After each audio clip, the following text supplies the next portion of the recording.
Welcome back to the Life on a Stick podcast, a podcast about how we're trying to live life to the full amidst battles with cancer, living in a van, and doing our best to raise two half-decent kids. For us, living life to the full doesn't necessarily mean going cliff diving every day, but rather learning to appreciate the little things in life and trying to see the positives in whatever we can. Including this bloody weather. Yeah. Let me tell you this. We're not in Spain anymore. We're not in Spain anymore. We've said that before, haven't we? Yeah. But now it's painfully obvious. Yes. We talk about the weather a lot on our channels.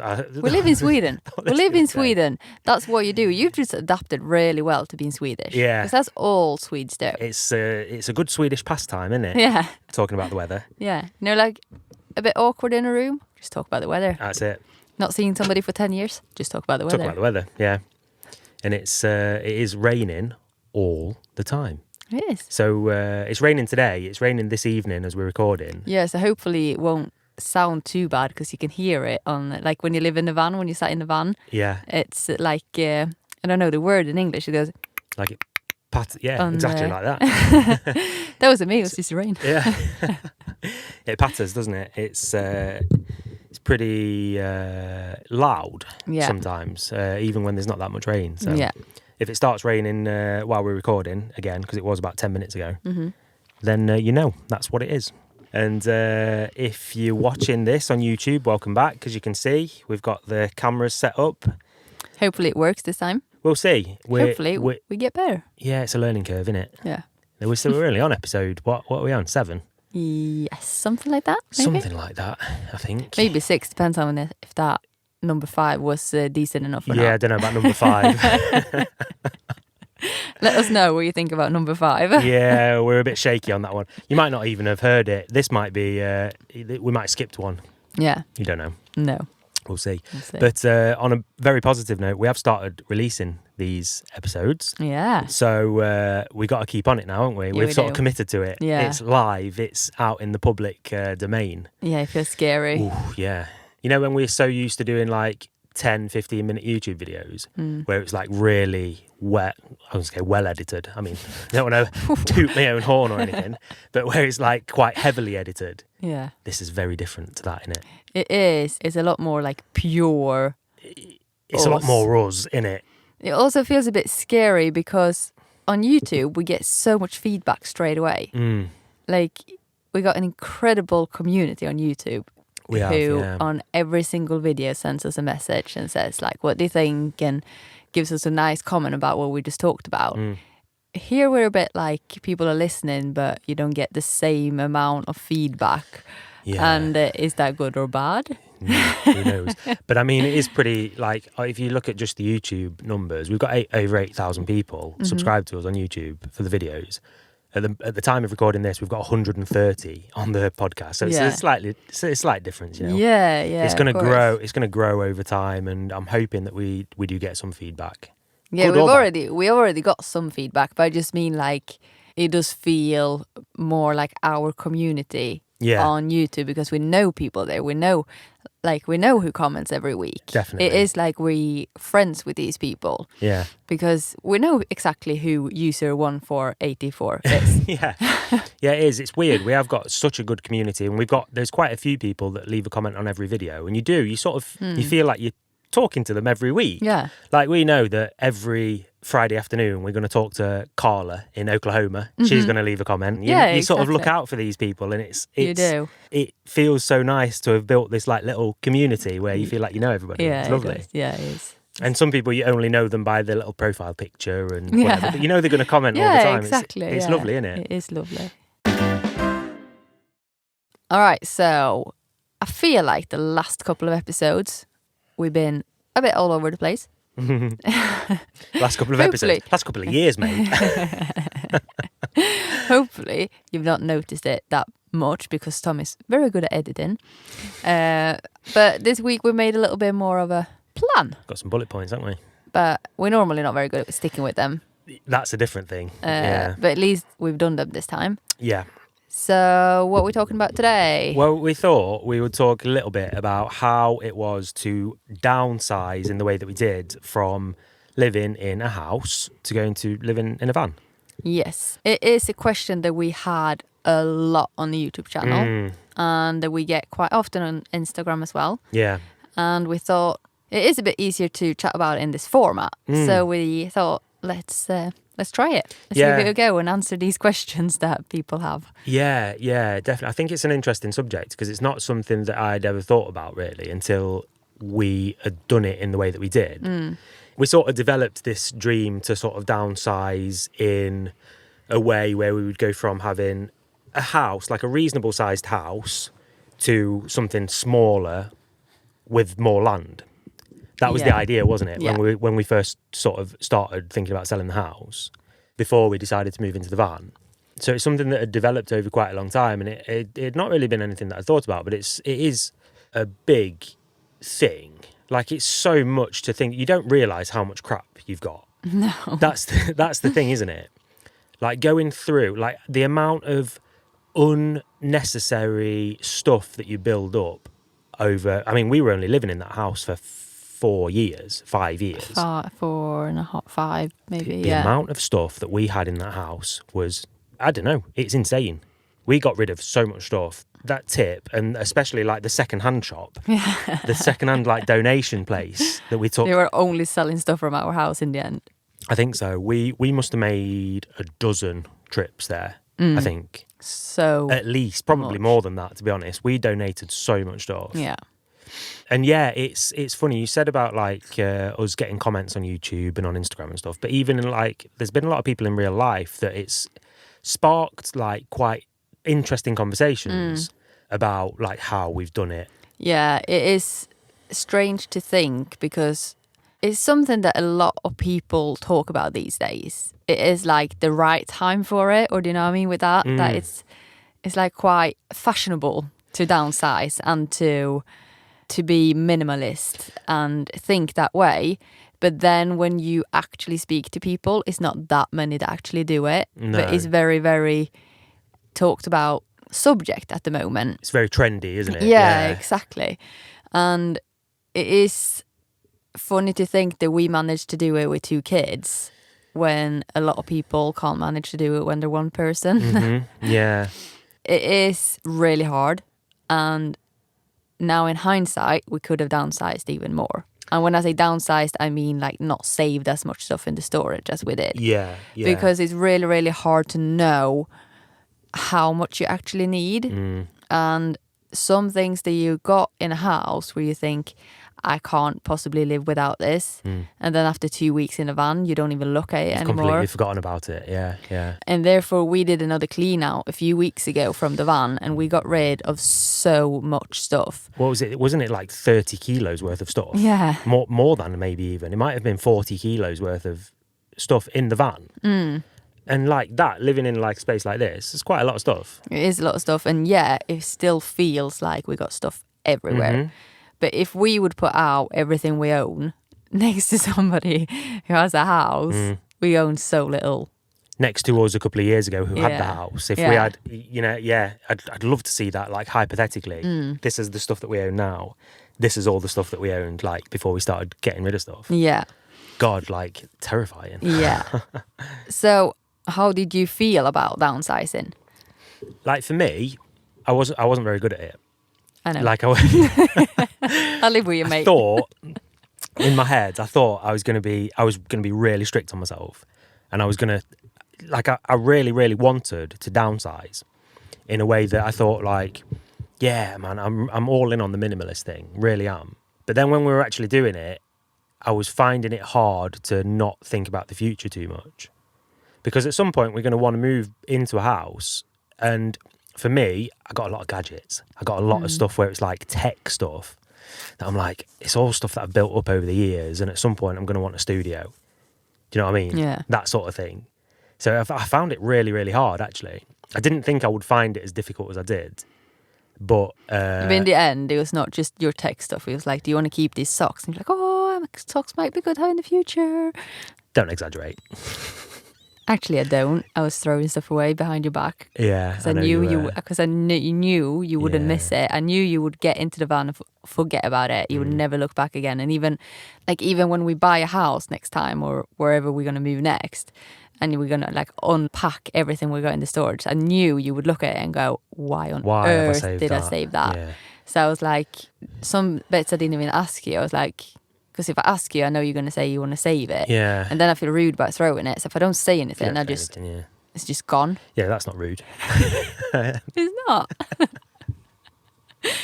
To be fair, I appreciate it. It sounds weird, but I do appreciate it because I felt myself doing it. I felt how difficult it was for me to like get rid of, even though I was like, I know it's stuff that I'll probably not use for a long time or maybe ever. I did find it really difficult not to be like, yeah, but maybe I might need it. And I know how much things cost. That's the thing. Because it's at a time when we're also trying to be quite smart with money and things like that. It was like, are we going to need to buy this thing again in the future? If so, I'm not going to get rid of it. And that was hard to let that bit go. Yeah, and I think that's one of the like a part of the minimalism thing as well, is to not overconsume. Is that the word?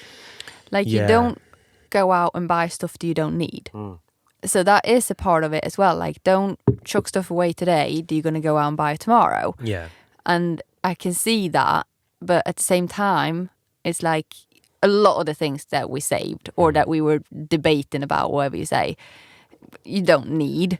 No. But I totally understand your view on it. And I do think it's a smart way to look at stuff as well, because it is a part of the environmental look at everything as well. Because I know that we had a few comments like that.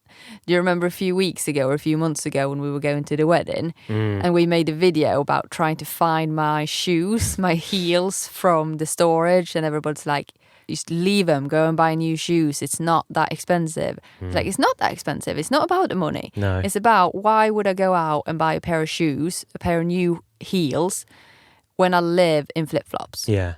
Like, I'm never going to wear these shoes again. You're going to wear heels not even once a year. No. And to go out and buy a new pair when I got a pair that's basically not been worn in the storage, like, why would I do that? That's also a part of the minimalist lifestyle, or at least for me. 100%. So I do think it's an important view on it. Yeah, and it's, for us, it's an extra pair of shoes that are going to lay in that storage. Yeah, do you know what I mean? Yeah, exactly. That's all it ends up being. So it wasn't easy to find the shoes, but we found the shoes. Yeah.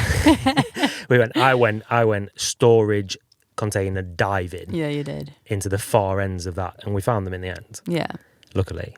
But as you do that sort of thing, when we go back to the storage and we sort of look through all the stuff that we've decided to save, I think a lot of it we will regret saving it. I really do. I think when we're unpacking stuff, when we in the future, when we've bought a house, when we're unpacking that storage, we're going to be like, we don't need all this. No, and I also think that we're going to look at stuff and maybe donating it while we're unpacking it and be like, why on earth did we save this? Yeah. And this is like, we're talking now like we've got so much stuff. We've already said it, but we've got rid of 3/4 of what we owned. Yeah, 75% of what we owned, maybe. And we haven't got that much. The storage room's not that big. But it feels now after living in this van, it feels like so much, doesn't it? Yeah, it gives me anxiety just walking in there. Shocking, yeah. And especially because it was such a chaotic move, as we spoke about in like episode 1 or 2. Because I ended up in the hospital and everything. Yeah. We started off being really organized, and everything we wrote on every single box, and we knew exactly what was going where, which boxes was going in the front, what do we save here, and how do we think about this and that, whatever. When we were in that storage the other week, I found like probably 2 or 3 boxes where it says random crap on it. How on earth are we ever going to find anything when boxes are labelled with random crap? That is, I'm not taking responsibility for that. I don't know who's done that. I don't know who in their right mind would, in any mental health state, written random crap on a box when you pack in, when you're leaving the house. Like, it is, 9 months or something since we moved. Yeah. Like, I bet even a week after we moved, you would not even remember what was in that random crap box. No. So we're going to feel like when we unpack those boxes, it's going to be like, why on earth did we save this random crap? Oh, we do. Yeah. To be fair, though, I hope we cut ourselves some slack because it was a difficult, stressful time, wasn't it? Yeah. It was a time when, you in and out of the hospital, we'd made massive life decision and whatever. We made the most of it. We had a good time doing it. We did have a good time doing it, but it was also, it was very chaotic because nobody let me do anything. No. Quite rightly, you were 9 days out of the hospital. No, not 9 days out of the hospital. I've been home for like 4 days or something. It really? Is that all it was? Yeah. Jesus, but I was like trying to do stuff, and as soon as I stood up, everybody was like, sit down. Like chorused it, yeah. And then it's like, yeah, but I can't figure stuff out if I'm just sat down. I need to look at stuff, I need to walk around, I need to carry stuff, I need to do things. So that also made it more chaotic because it's like, therefore he ended up with being so many boxes that wasn't labelled right because we didn't have time to do all of it. No. If one person is just sat not doing anything, then obviously it's going to be not the right. Yeah, but we were like 10 people doing stuff. We had a lot of people there on the actual moving day. I didn't mean that. I mean that the two people who needs to organise it, because it's us two who's going to unpack it in the future, it also needs to organise it. It's also going to need the stuff throughout the years. If one out of the two can't do anything and the other one is running around like a madman, like of course it's going to be chaotic. You're right, yeah. We were excited. We were really excited. We were. Weren't we? The kids were so excited. Yeah. It was good. I just wish it wasn't as chaotic. And I also think that's also a reason why we saved so much. If I wouldn't have been in the hospital for that week, we'd probably gone through a lot more. And I would have, as you just heard, I would have chucked away a few more things without you knowing it. And also I think there was a lot of stuff where we were so exhausted, we were so mentally drained that a lot of it was like, you know what, it's easier just not to take the decision. There was quite a lot of stuff that was obvious, we need to get rid of this. There was quite a few things where it was like, you know what, like, can either of us like be bothered to make this decision, chuck it in a box and we'll deal with it later. Yeah, that's the difference between you and me, because when I got to that stage, I was like, chuck it in the bin. Yeah. And I was like, you had to like go and pick stuff out of the bin bags, because I was like, I'm sick of it, I don't want to see anything. Yeah. Everything I see, I just put in a bin bag. So the second day I wasn't even allowed in the house. It was just you and my dad and my brother, I think. Yeah, who packed the house, the last bit of the house.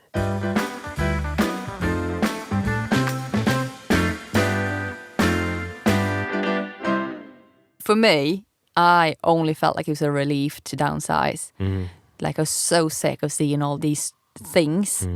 Didn't matter what it was. I was like, as soon as I saw a new thing on the floor, I was like, chuck it away. Bin it. I don't want to see anything. Yeah. I don't want to own anything.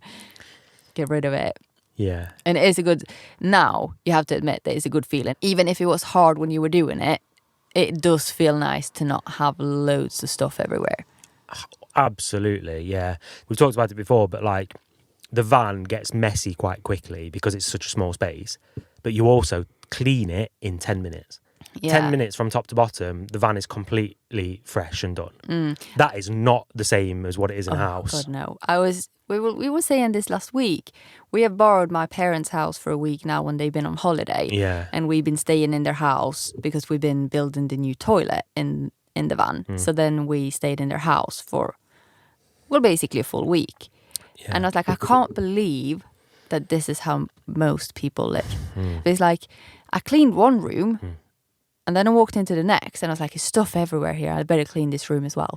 By the time I was done in that room and walked back into the living room, the kids had made a mess again.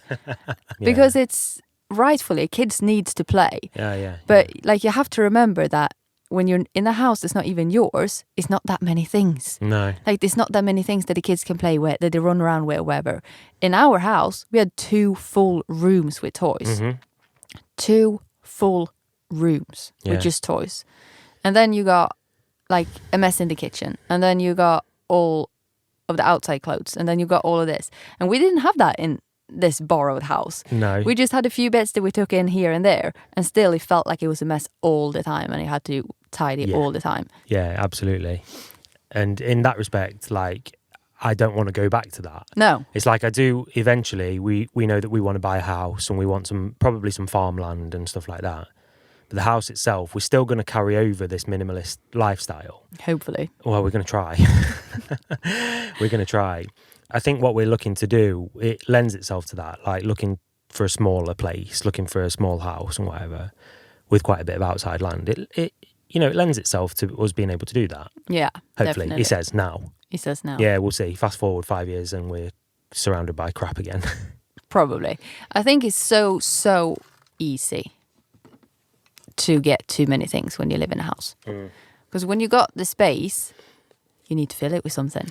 You do. It's weird. And it's not like you actively think that you need to. No. I don't think anybody's like, oh, I got 10 centimeters of space on this counter here, so I'm going to go and buy something to fill that with. But you end up doing it. You do, yeah. Yeah, you're right. And I don't think anybody enjoys having so many things as most people do. But you just end up there. I think it's just how the society looks, really. Yeah. I've said it before where I'm like, I know that I don't need 3 or 8 jackets. I was really, really bad with coats. You liked your jackets, didn't you? Yeah. And I think everybody is like that with some things. And then all of a sudden, you got 10 jackets because you like buying a new jacket, but you don't want to throw anything out. And all of a sudden, you got so many. And that's just how it keeps building up for everybody, but with different type of things. Definitely. We were also bad with shoes. I think shoes is quite a common thing for people to be like that with. It's like you buy a new pair of shoes before the old one's worn out. You don't want to throw the old ones away. It's like it just builds up and builds up. And like in the end, you've got like 2 or 3 pairs of running shoes if you get running. You've got a pair of older shoes that maybe, we use this for doing the gardening, or you end up with so many different pairs of shoes. And now it's like when you actually take everything out and you look at it, what you've got like, I don't need all this. No. I need a quarter of it probably. Yeah. And we're really, really good at over-consuming as like as a species nowadays in this day and age. We're really, really good at over-consuming. And I've said it before, but it sounds a bit like a soundbite. It sounds just like something that you say, but it does relieve you. There is some relief of getting rid of all of that stuff. It is, because it's a constant stress when it's messy around you. If you got a messy house, which you quite easily get if you got a lot of things, it does stress you out. It's harder to sit and relax. You got inner stress all the time because it is stuff everywhere, and even if you don't think about it actively, it stresses you out. Yeah, and it's not even like if you've only got a messy house. It's like just having stuff. Even if the stuff's tidied away, it's still stuff everywhere. Yeah. And you're right. It does. It stresses you out in a way that you don't realise until you get rid of it. It does feel like a relief.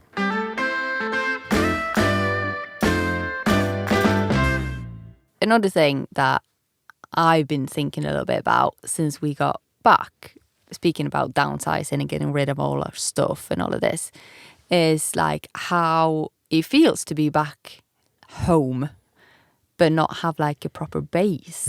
Like where do you stand on that? Have you thought about it at all? Like I was talking to a friend about it quite a while ago, like when we first came back here, and the way that I described it was, I said to him that it feels a lot more like living in a van. It feels like I'm very aware that we live in a van. When we were away travelling, it was like the focus was on the travelling. The focus was on like exploring new places. It wasn't actually focused on the van itself. But now being here and not having a home, not having a base, I feel a lot like, I feel a lot more like a nomad. And a lot of that is good. And there are some like little bits of negativity sprinkled in there. Like, for example, like when we were around here, because we're spending a lot of time around Norrköping where we lived before, and this is where all the family is and stuff. The easiest option when the van runs out of water is to go to your parents' house and fill up with water. That makes it feel like, to me, like we live in a van. We park up on your parents' driveway, we fill up with water. We're like, bye, thanks for the water. Yeah. And it like, I don't know, there's certain things like that. And the other option is, we've done it here a couple of times. We're in like a marina here, like a harbour sort of thing. Yeah. And we've backed all the way up onto like the actual harbour, onto like the pier, because there's a tap there that you can just like plug in and fill your water tank up and stuff like that. Yeah. There's certain things that I'm like, I don't know why, but I'm reminded a lot more that it's like that we're nomads sort of thing. I definitely know what you mean. But for me, the biggest thing is to not be able to invite people home. Like, you know, on a Saturday afternoon where it's like, oh, should we do something tonight? Should we see if somebody wants to eat dinner with us tonight? It's like, yeah, but how do you start that conversation? Hey, we would want to eat dinner with you, but you can't come to our house because we don't got a house. Yeah. So either you have to sit in the forest and eat because that's what we do, or can we come to your house? Can you please sort everything out and we'll come to you? Yeah. Like, that's not how you make friends. No, and it's like you can do that with really, really close family and really, really close friends. But there's some people that we like, maybe we would have invited them around for dinner, but maybe we're not like brothers with them. Do you know what I mean? And that's where it's hard, isn't it? Yeah. Because it's like your parents. You can be like, hey, we're coming around for dinner. What, are you free? Yeah, okay, we're coming around for dinner. But you can't do that with people who like you're just trying to make friends with, or maybe you're on like, hey, can we come around to yours for dinner? If you want to, I guess. And all of a sudden you're the weird one, aren't you? Yeah, like, exactly. It's really hard. It's the same thing. It's like you're reminded there in that situation that you live in a van. So every single time one of those like encounters happens, it's like that you can miss your own space for that reason. Yeah, just to be able to socialize, because when you're traveling, everybody's traveling. Everybody's there in their vans. Yeah. Everybody that you meet in that way is in the same situation, which means that when you sat in the morning drinking your morning coffee, you go like, oh, is everybody going to the same place tonight as well? Or should we eat dinner together? We can cook, or you buy this and you cook this bit and we cook that bit, and then we'll just meet in the middle and eat on the grass here or something. And it's so natural, and it's so like not weird at all to be like, everybody contributes with one thing, and then you meet and make a little camp, and it's super cozy and it's the best day ever. Yeah. But now when we're back in Sweden, it feels like the weirdest thing to say like, all right, does everybody want to have a picnic outside our van in the forest? Yeah, it's like, no, not really. Yeah. It's like not exactly like thank you, but no thank you. Yeah, not exactly like really nice weather. You know, if it was like proper sunshine, like middle of summer, you know, we'll barbecue, whatever. But now it's like a bit grey, a bit like, oh. Yeah, do you want to come and sit outside in the forest with us? Yeah. It's like when you're travelling, everybody's on the same level. You're all nomadic. Nobody's got a base. The weird thing is like when it's uneven. Yeah. When most people around you have got their own places and you haven't. In some ways, it's really nice. But you do notice it, yeah, especially with that not being able to invite people over. Yeah. It's one thing that does feel a bit strange as well, is that for us, it feels really, really nice to just go to like a lake, for example, really close to where I grew up. And we've been parked there for quite a few nights and we really enjoy being there. But then when you speak to everybody else, they're like, oh, it can't be fun to be there all the time. And it's like, but actually for us, it is nice because we're outside all the time. We're close to water. We can enjoy the forest. We can go for a walk whenever we want. We still live that like the outside life. Because if we had a house, we would be going home and then you'd be sat inside a house, and it's rare that you go and see like these places. You just go for the really nice days and go for a swim, and then you're there with hundreds of other people and you're just crammed in. Yeah. And we get to see it on a Monday morning when the sun is shining and nobody else is there because everybody's at work or in school or whatever. Yeah. And like stuff like that is like on the positive side, where it's like really nice to be in a place like this because you experience like old places in a new way.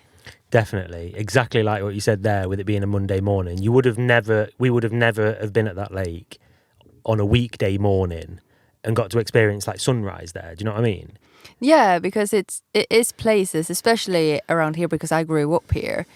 It does feel like I see all these places that I've seen all my life, but you see them in a completely different light. Yeah. Like it's rare that you've been sat there on a Friday night, like watching the kids on their mopeds driving around, acting cool, smoking cigarettes from your living room. Yeah, weird.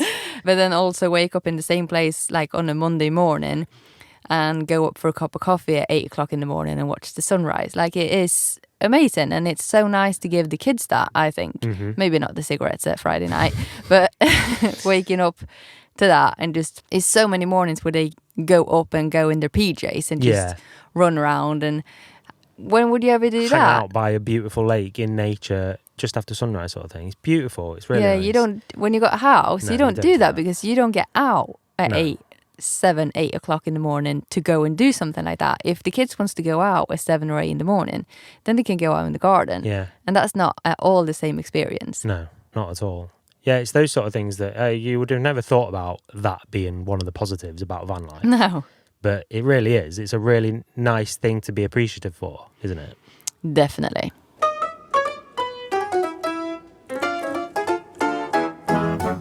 So, fun bit of the podcast. We've come up with a new segment. We said when we first started this podcast that we were going to do, I don't know, segments, little fun bits, maybe some quizzes here and there, just, to have a bit of a laugh sort of thing. All sorts was the word. All sorts. All sorts of fun stuff. Yeah, exactly. Stick by it, mate. All sorts of fun stuff. This segment, we've aptly called it Give Us a Lift. And in this little bit of the podcast, both you and me are going to bring something that we've happened upon over the last week that we've maybe found uplifting or inspirational or fun in some way.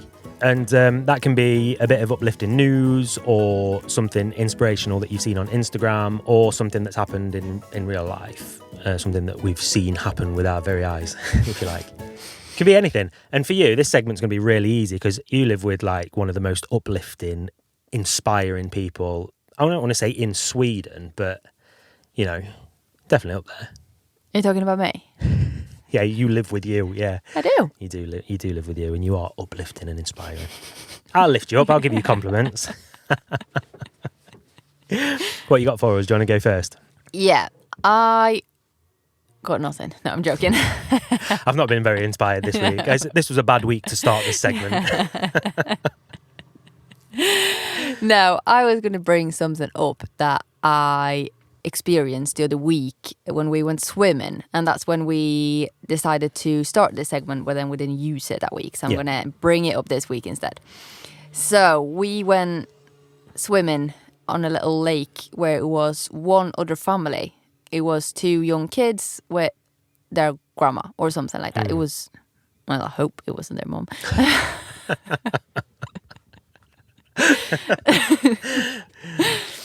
But anyway, obviously, I was swimming with the kids and running around, and then I overheard them, and the kids was asking their grandma what I had on my belly, and she was talking about what it was. I didn't hear all of it because obviously I was playing with our kids, but I thought that she spoke in such a nice way to the kids about it. About your stoma. Exactly, about my stoma.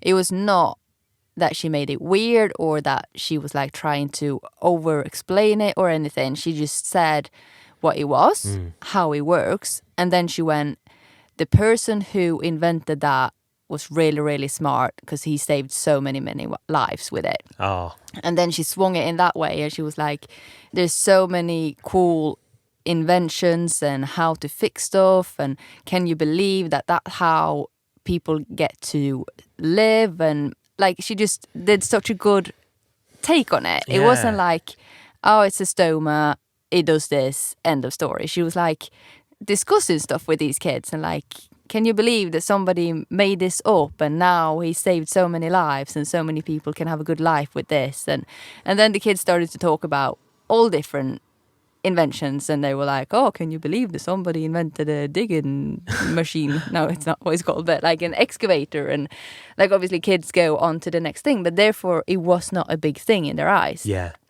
They just thought like, okay, this is fun, and now we got a fun conversation, and let's talk about other fun things. Yeah. And I thought it was such a nice way, and it made me really inspired how to speak to people in general. It made me really happy. That's really cool. And those kids are going to go on thinking that a stoma is just a normal thing, a cool invention almost. And it's people like that woman who are making the world a bit of a better place. they're making things like this normalised. Yeah, exactly. It's not a weird thing that this person is an outcast because of it. It's just a cool thing that saved a life. Yeah, I really exactly. like that. That's really fun. It made me really happy to hear how they was discussing cool stuff like that. Wicked. Yeah. That is a good start to this to this segment. That's brilliant. I love that. I've got a bit of inspirational news. This is a fun one that I saw in the news, and I thought this would be good for this. There was a hiker, right? This person who planned this lovely big hike. I think it was in America, in the Californian mountains. So this guy who'd been hiking in the Californian mountains, he lived in the area and whatever. He'd planned to go on a hike, a 3-hour walk, basically, through the mountains. He'd been there before, whatever. He got lost and ended up going missing for 10 days. 10 days. They found him 10 days later, not a scratch on him. Okay. In the mountains. He'd lived and survived in the mountains in California for 10 whole days. Why? What was he doing? He'd completely lost his way, apparently due to a fire. He had these like landmarks where he sort of knew when to turn, this thing here. There'd been a fire, so he'd lost his way. He'd lost these landmarks and whatever. And he had nothing on him. This was his quote. He said he had nothing on him. He said he had his clothes, a hat, and a Leatherman, like a multi-tool. He didn't have a phone on him, nothing. Okay. It was like an older gent sort of thing, leave everything behind, just go out for a walk sort of thing. Yeah. And ended up getting lost for 10 days. And they asked him how he survived. And he said, I made sure I drank lots of water. He found a fresh water source. And he was like, I tried to drink a gallon of water, which is like 4.5 litres. He's like, I tried to guess what a gallon of water was and drink that a day. He was like, yeah, by the end of it, I started to feel like my body needed some food. I started to feel like my body needed some nourishment. But, it was fine. That's incredible. Not a scratch on him. That's incredible. How inspiring is that? Yeah. It's so cool. Like, there you go. If you ever get lost, just drink loads of water. Drink some water, mate. You'll be fine. They said his family realised that he was missing when he didn't show up for Father's Day dinner. Oh, so they didn't miss him before that. They were like, I don't know. He might have gone for a walk the day before Father's Day. We don't know that, but he didn't show up for his Father's Day dinner. Plus, it took 7 days. They were like, oh wait, who's the person we should celebrate now? Where's Dad?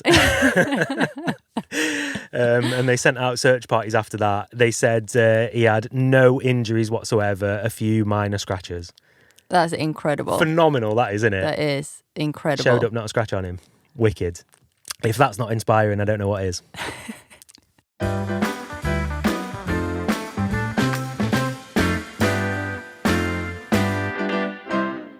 So, downsizing to a van. What's the future? What does the future hold for us? A castle.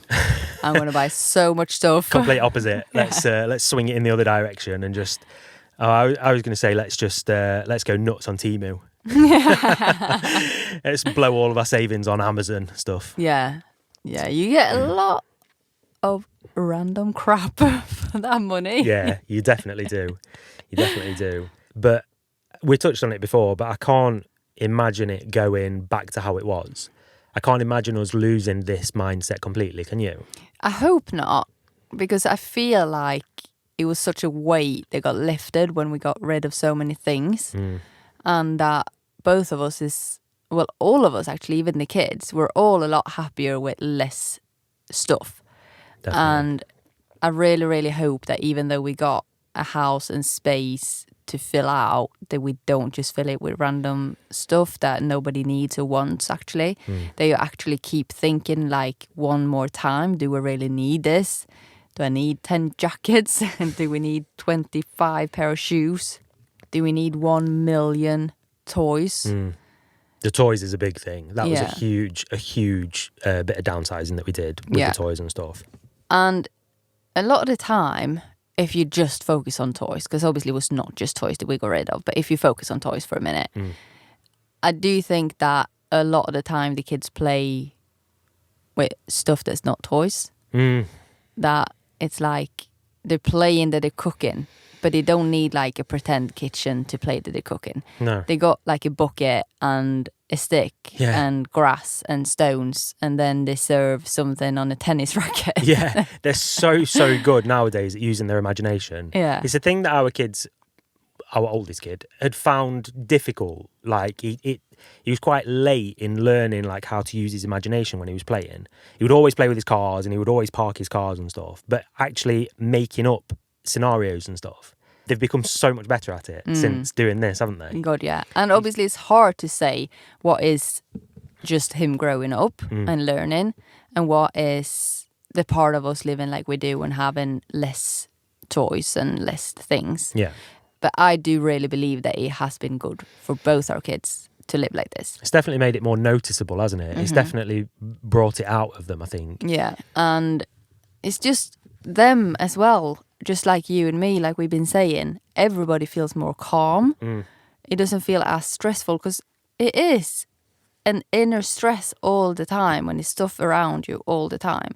Yeah. And we try to really make a thing of that when we had a house, that the kids' bedroom needs to be somewhat tidy when they go to bed. Because otherwise it's like, as soon as they open their eyes, it's a stress. Yeah. And it's stuff everywhere and you don't know what you're going to do. And even if it's 4 o'clock in the morning, you're not going to be able to fall back asleep because you can see all the toys and all the things that you played with and you need to get up and do it now.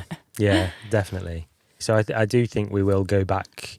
We will keep this mindset when we go back to owning a house. I really, really hope so. I think we will, because we've also experienced now how it feels to be able to live with a smaller amount of stuff.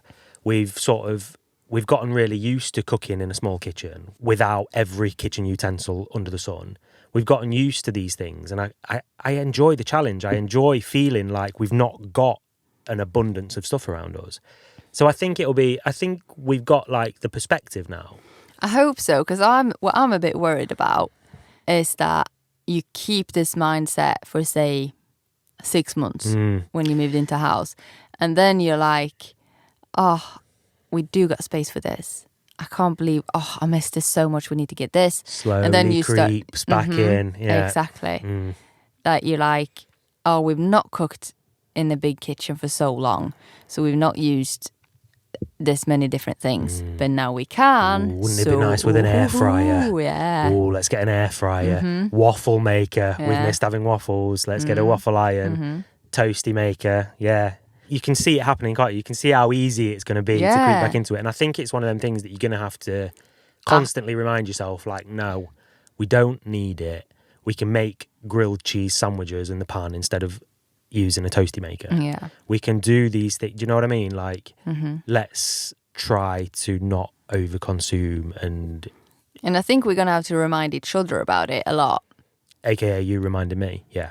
No, because I can see myself doing it, but maybe not with as big things as you do. Yeah. Like, I think you're going to be the one in the kitchen who wants all of these things. Yeah.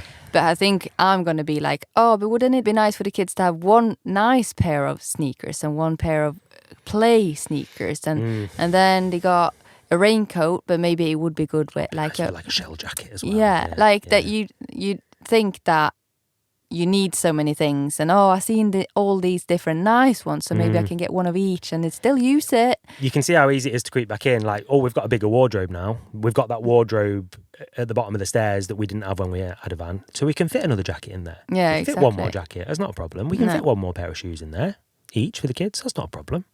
That's creeps going to back be in, doesn't it? Yeah, it's going I to think be it's going to be a challenge. When we had a house, I wasn't too bad with like outdoor clothes in that way because I bought what the kids needed in that way.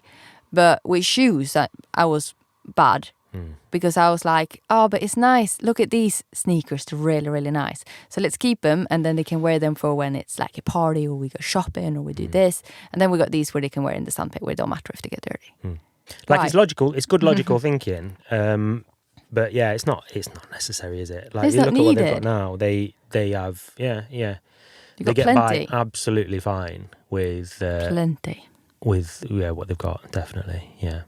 Because it is so many levels of it. It's not just like you want less things. It's also about spending less money. But then it's also an environmental aspect of it. Like, don't overconsume, as we just said. Like, everybody's doing it now.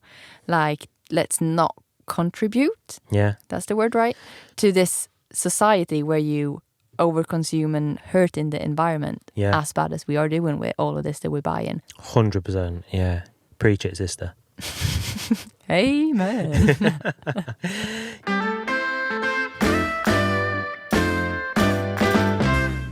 But if you're listening to this and you've thought about going a bit more minimalist and you've thought about downsizing, it's something that I would highly recommend giving it a go. Even if you're not planning on moving, you're not planning on selling your house and moving into a little van like we have. If you're thinking about getting rid of stuff, do it. Yeah. Give it a try. Start removing stuff that you don't necessarily need, and just honestly see if it relieves you in the way that it has done with us. See if it feels like a weight off your shoulders, like it has done for us. Yeah, because a lot of people do say, like when we moved or in videos where we've been talking about downsizing and all of that, we've had so many comments where it's like, oh, I need to do that. I got a closet that's full that I don't even want to look at, or I got this shed that I don't open the doors. You can't walk in because it's so much things. And we know people like that. 100%, where it's like you open the door and it's like, nope, can't walk in here. Yeah. And our shed looked like that. It really did. Yeah, it did for a while. So I give it a go. Yeah, definitely. Yeah, 100%. Everybody got a room that they feel like it desperately needs it. So go and do it. There you go. There's your homework. There's your homework for this weekend. Put a couple of hours aside to downsize a little bit, to get rid of some crap that you don't need. Yes. Wicked. Try it. All right, let's wrap this up, shall we? Yeah. Another one in the bag. Thanks very much for watching this one. What? No. Do that bit again. We're doing a podcast, aren't we, this time? Yeah. So I have to remind myself, Yeah. Thanks ever so much for listening to this. If you've got to the end of it, you're an absolute superstar. Yeah. Make sure you give us a follow wherever you're listening, on YouTube, Spotify, Apple Podcasts, whatever. Hit the little follow button. If you're on Apple Podcasts, go in and leave a review. Oh, yeah, please. Because it does make a massive difference. We've got a couple of episodes out. We got in the charts, didn't we? Have you seen it? After 2 episodes. Yeah, it's crazy. We got in the travel and places chart in Sweden. Yeah. Not super high, but a bit like in the 20s or something. Yeah. But that's so much fun, isn't it? After fun. 2 episodes. So it's incredible for us. Yeah, I bet it's only 25 out there. Yeah, exactly. And we're like, woo! There are only 26 in that category and we're number 25. Still an achievement. But even if you're not listening on Apple Podcasts, if you've got an iPhone or anything, just go in and leave us a little review. Please. 5 stars, please. And maybe write a little comment what you like about the podcast. Get the community growing a little bit, because it's massively appreciated. Yes, it really is. Thank you so much for listening. Yeah. And we'll see you next week. See you next week. Bye. Bye.